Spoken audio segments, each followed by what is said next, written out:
Hey guys, welcome to today's lesson. Now we are looking at how to respond when life starts to get a little bit messy. So we're looking to get away from a victim mindset into a more of a victor mindset around your own health and fitness journey. So life is going to challenge you. Of course it is. It's how you respond to that is going to determine the outcome of what you get out of it, essentially. All right. So the reality of life's journey first up. Now life isn't smooth. It's not going to be a smooth process. It's not going to be a predictable journey. It's going to be messy. It's going to be challenging. And it's often going to seem like it's quite unfair. Now you will face periods of exhaustion. You will encounter unexpected setbacks.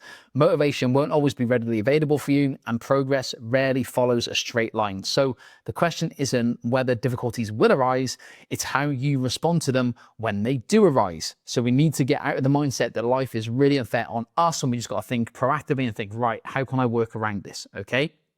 Now, first up, we have to recognize the victim mindset, okay? Now, the difficulty excuses are the first thing we're looking at. It's just too hard right now. I can't possibly manage with everything going on, all right? Now, this mindset assumes you're powerless. It assumes you're powerless against your circumstances and you must wait for the ideal conditions to make any kind of action in life.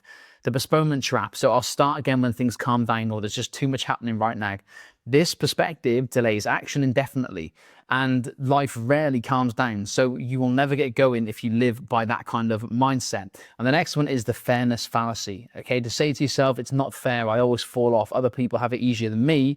Now this viewpoint focuses on comparison rather than personal agency and possibility. All right, so it's very important that, again, we shake that kind of unfairness mindset off, and we just got to try and be proactive and play the cards that you've been dealt, okay? Play the hand that you've been dealt. Now, these thoughts feel protective, but they actually keep you stuck in a cycle of inaction and a cycle of frustration. So they might feel comfortable and it's nice to say them and it gives you a reason to not do something, but at the end of the day, it's bullshit. We need to figure out a way around it, okay? Now, the victor mindset, a much more powerful reframe. So instead of surrendering to your circumstances, victors look for what remains possible. Even when conditions aren't ideal, they look for ways around the situation. So from overwhelm to adaptation, this week's tough, how can I simplify my approach whilst maintaining my momentum? From the all or nothing to something. So I can still walk, I can still prep my meals easily. What does the minimum effective dose look like? Okay. And from helplessness to agency. So what can I control right now? Where do I still have choices? If you look at it from these kind of reframes and how you can overcome the obstacle, it honestly makes a world of possibilities open to you. It makes a huge, huge difference. So real coaching advice for resilience here right now. So number one is to aim for momentum, not for perfection. So small, consistent actions build resilience. When life gets messy, scale down your expectations, but maintain forward movement and momentum. A 10-minute walk is infinitely better than no movement at all. Remember that. Number two, drop the guilt, focus on action. Guilt drains energy you need for any problem solving that you want to be doing or you need to be doing. Notice when you're ruminating on past failures, when you're constantly thinking about past failures, then deliberately shift your attention to your next constructive step forward. So stop thinking about the bad things or the things that haven't gone well in the past. Let's start making forward positive steps and constructive steps. And one obstacle equals one adjustment. So treat setbacks as data points, as experiences requiring specific adjustments. So they're not evidence that you should just stop. It's something that you can look at for data to move past and improve upon. Okay, calibrate, don't capitulate. Right.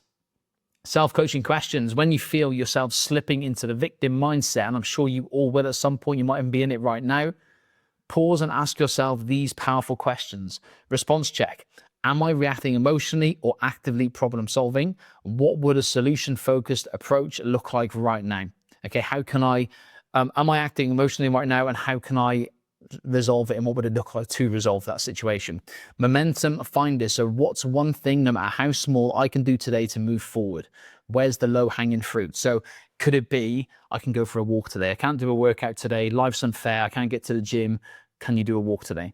And perspective shift. If a client or friend came to me with this exact situation, what advice would I give them? This is one of my biggest things I talk to you guys about. What advice would you give your best friend or your kid or your partner or whatever? And why am I not talking to myself like this? These questions are going to interrupt the automatic victim narrative and activate your problem-solving capabilities so you can move forward as a victor and not a victim.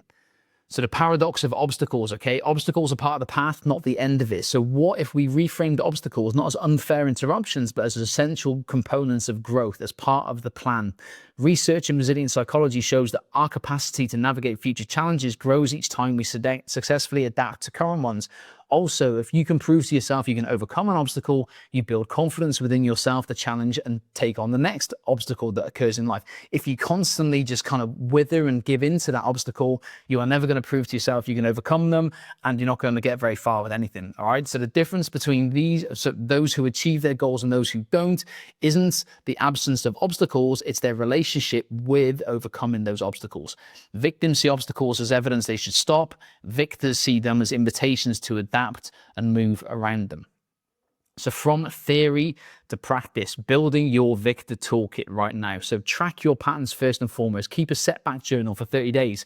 Noting what triggers your victim mindset, what do you feel is unfair, what do you feel is not right, and what responses can help you regain momentum from there. So write it down, track it, okay? Create an accountability circle as well. So identify 2 to 3 people in your life who can compassionately challenge your victim narratives and help to give you ideas to overcome the problem, help to give you solutions to overcome the problem. And then when you do adapt, celebrate it, acknowledge not just your achievements, but the obstacles that you navigated to reach those achievements. So don't just celebrate when you get to a certain weight goal or you run in a certain distance or a certain time.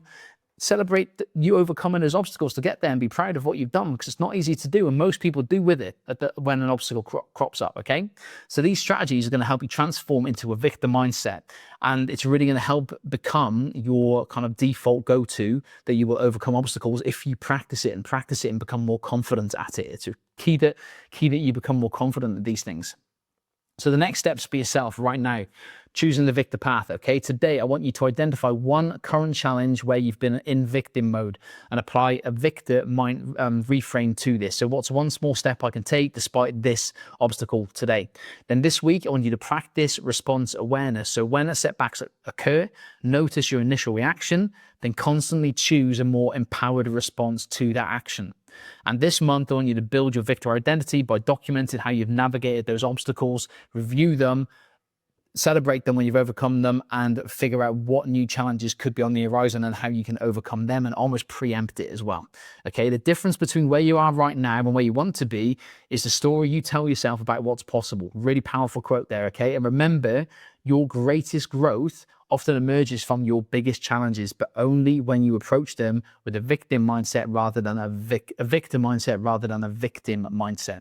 So I'll say that again. Your greatest growth often emerges from your biggest challenges, but only when you approach them with a victor mindset rather than the victim mindset, okay? So hopefully this has helped give you a bit of a kick up the bum if you are kind of feeling a bit down about things and things aren't fair, things aren't going right. I can't do this, I can't do that. Let's find ways around it, guys. Let's find obstacles, find solutions to those obstacles, because that is the only way you can move forward and build your confidence moving forward. So hopefully this has made sense. Any questions, give me a shout with this, because I appreciate it can be a complex topic and we need to get to the bottom of it. Let me know if you need me. Speak to you all in a bit.